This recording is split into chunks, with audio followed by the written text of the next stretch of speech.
کوئی ہماری ماں کو گالی دے، ہماری غیرت جاگ جاتی ہے، ہمیں غصہ آتا ہے، ہم اسے بولنا چھوڑ دیتے ہیں، اس کے ساتھ بیٹھنا چھوڑ دیتے ہیں، غیرت آتی ہے۔ کوئی ہمارے باپ کو برا کہے، والد کو برا کہے،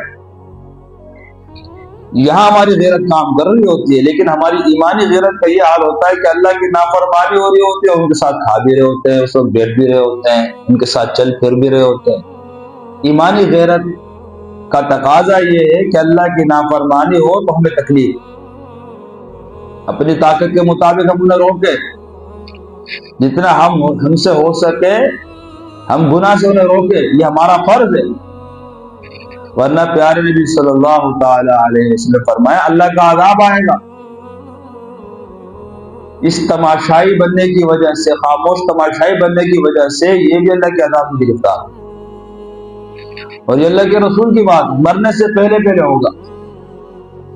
دیر سویر ہو سکتی ہے، اللہ کے ہاں دیر نہیں۔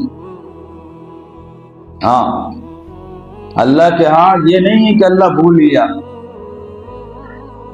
اللہ غافل ہو گیا، معاذ اللہ۔